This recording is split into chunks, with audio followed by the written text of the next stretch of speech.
Okay, if y'all remember, we were throwing a red man spinnerbait. This is a Jimmy Houston Legend spinnerbait by Lucky Strike. Now it's got willow leaf blades on it, twin willow leaf blades. We make this bait actually with single spins on it. We make it also with the willow leaf blade on the end, a Colorado blade in the middle, and that's a great combination. Early in the year and in the wintertime, the double willow leaf seems to be the best. I personally would rather have the gold on the end and the nickel on the shaft. That's just a personal preference. Both blades could be gold. I like that situation also. You can just do whatever you like on that. But a double willow leaf seems to emulate a shad better than anything else. And now, willow leaf blades are made for flash. You can watch this bait as it comes through the water and see what it looks like. See that bait right there? How those two big willow leaf blades, it looks like about a 4 or 5 inch shad going through the top of the water. Now it looks like that whether it's up on top or whether it's down 15 or 20 feet. This is a 1/2 ounce bait that I'm throwing right here.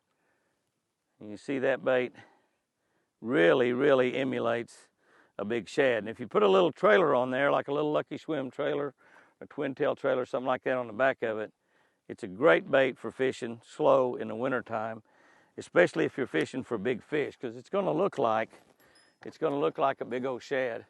And we're up here really shallow, so I'm going to kind of circle around and get in a little bit deeper water because there are just not hardly any fish up real shallow. The water temperature in the low 40s. This water here is 46 degrees. It's really about the warmest water I've seen. That's still pretty chilly though. Bass are cold-blooded, so the bass are 46 degrees. So they're going to get in that grass where they can get a little bit warmer or get down a little bit deeper. I'm going to pull out in some deeper water. This is also a great bait to slow roll. You know, we talked the other day about slow rolling that single spin and being a great bait. This is a great bait also because it looks like a big old shad just swimming down. And it still vibrates pretty good. Now, it doesn't vibrate near as much as a round blade, but you're trying to create a lot of flash. Willow leaf blades are made for flash. They create a lot of visual for the fish. The sun is shining, the blades are flat, the sun can flash off those blades. It's a great bait to slow roll also. And it's a good bait to slow roll over the top of grass. It's a large bait, and you make it larger by adding a trailer of some sort to it. The bigger the trailer, the larger the bait's going to become. But those blades look like a couple of, God, I lost him. Doggone it. Doggone it.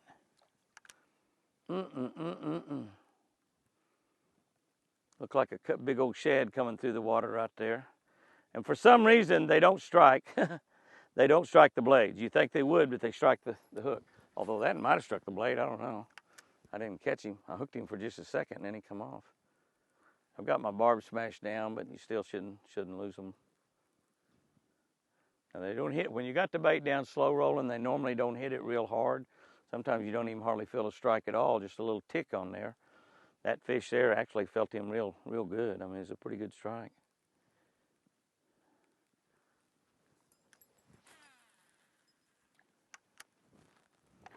So that was actually a pretty good little bite there, slow rolling that down. We get down to where I got a little bit more depth over the top of the grass. I think we have a lot better chance of getting the strike.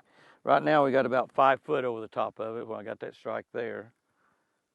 Doesn't take a lot more deeper water to get down to where you can still catch some.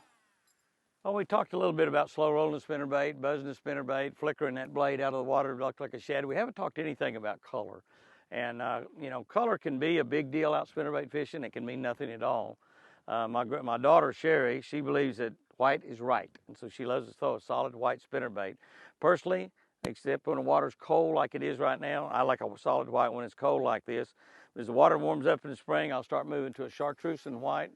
And then as water gets the shad get a little bit more active in the springtime, and then all through the summer and the fall, I like a chartreuse and blue or chartreuse blue and white. Chartreuse and blue is real good. Now, those will fish in a lot of different colors of water. If you're in really clear water, a bubblegum color skirt works good. Another color that works in real clear water and also dirty, muddy water is purple. That's right. When you can only see your spinnerbait about a couple, 2 or 3 inches or 4 or 5 inches and it goes out of sight, that's a good time to put a solid purple on.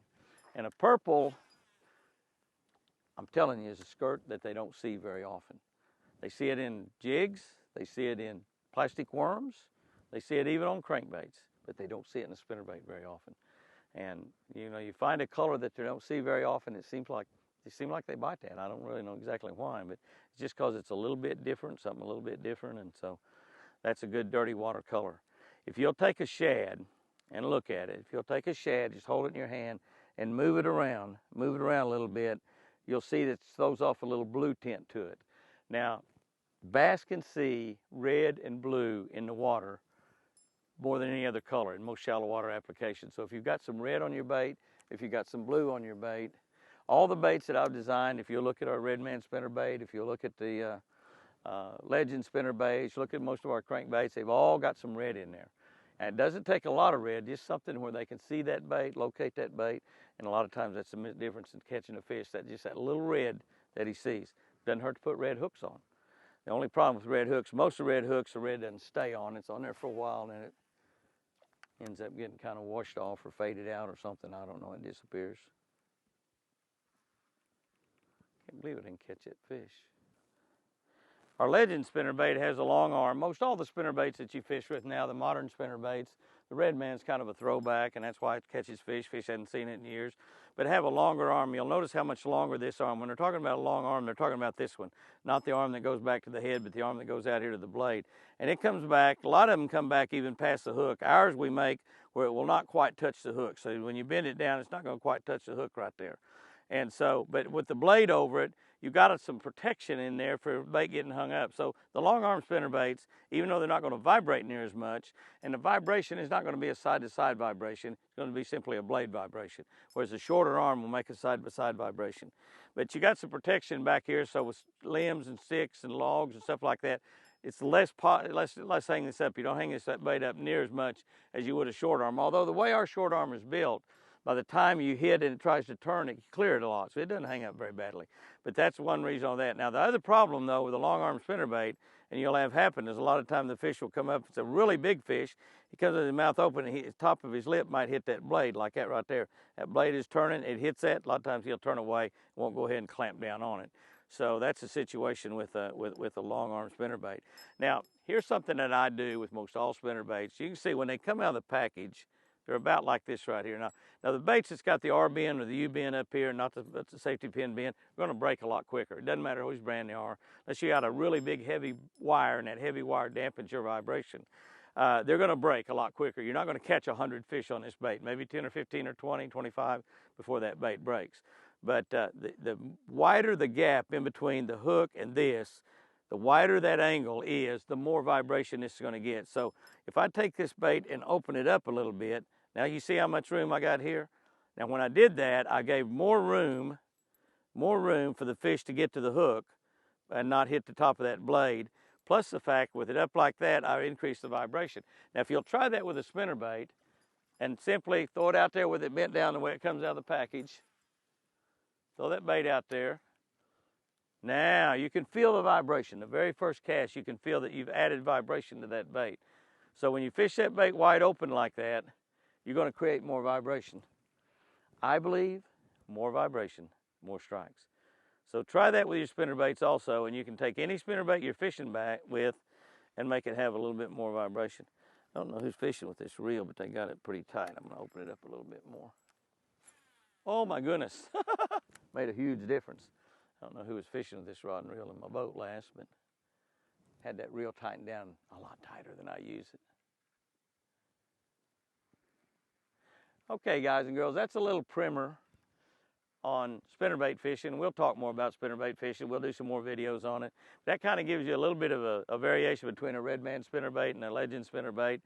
Honestly, there's a lot of good spinnerbaits out there. Most all the spinnerbaits out there are what I call the modern variety. They're a Legend type variety spinnerbait, and everybody makes a good one. There's no doubt about that. The difference is the Redman spinnerbait, it is unique. It's the only one out there like it, and it'll produce fish when no other ones will. But it depends on what you're trying to do with the bait. And if you're in an area where you're going to catch an awful lot of fish, I didn't even feel that fish bite. Felt like it was in the grass. Slow rolling that Legend. Slow rolling that Legend. Pretty nice fish. Oh yeah, about like that other one. Might not be quite as big as that other one. Oh, Pretty nice fish, though. Okay, the score, Red Man 1, first cast. Legend Spinnerbait 1, last cast. Guys and girls, have you a great one out there. Remember, I sure do love you, and I'm going to the cat house.